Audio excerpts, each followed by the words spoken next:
Montez Family 6 here. What's going on, YouTube? Yesterday I spent the day at the MKBARZ Shop with Mike and started working on these Libertad 1-ounce statues. There's two versions. This is the antique version, but the other ones that Mike has in the shop right now are non-antique. They're about 1 ounce of silver. These are really cool items. The other thing that he was able to work on that I snagged up was fractional skulls. And this is one of them. This is the antique version. I dig the antique version. I really like it. This is 0.75 ounces. However, here's what I want to talk about. Wild Pig Pours, Paul and Phil Prado came out to the shop yesterday and they had a stamp made for Wild Pig Pours. Well, as you have it, Wild Pig Pours and MKBARZ made this collaboration round. There were only 7 made yesterday, and all 7 were sold out within minutes. This one is number 1. I'm very fortunate to have it. Very cool design, but it's a real chunky looking like Rolo type of round. Nice, nice, nice.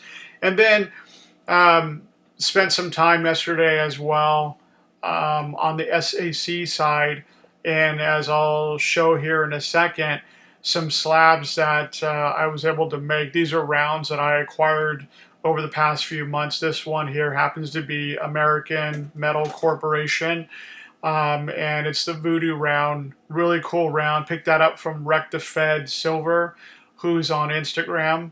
Really nice round, kind of hard to come by too. These were made in the 80s, and this particular one is part of a series that I've been trying to collect.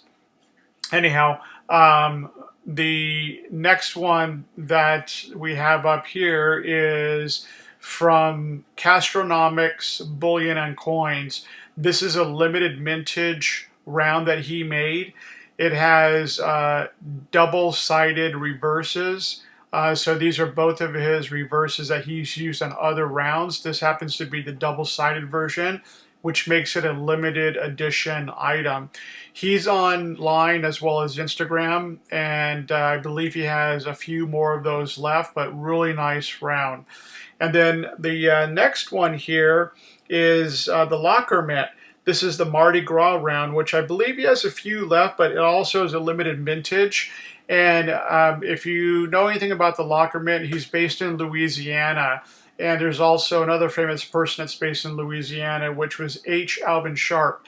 And a lot of what Locker Mint does in his rounds, he gives homage to H. Alvin Sharp and the Mardi Gras rounds that he came out with. So if you haven't checked out the Locker Mint, I'd highly suggest you do so. And this one here is a limited mintage back in the 70s, Superman by Mount Everest Mint.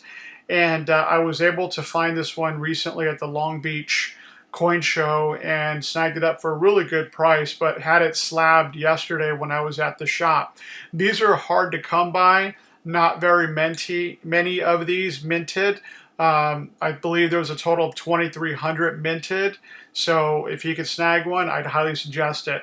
And then the last one I have here is from Barely Living. He's based in Southern California, but this one here, American Hustlers, came out right when President Trump took office. And Come Unto Me, Ye Oppressed. And there's a really good story behind the making of this art bar. See if I get a better shot of it. There you go.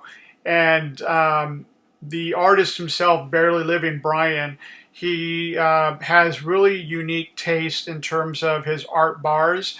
But one of the things that you'll notice on his art bars that's very unique is he always has a skull and he always has a rat. The skull represents himself and the rat represents his dog Ruby.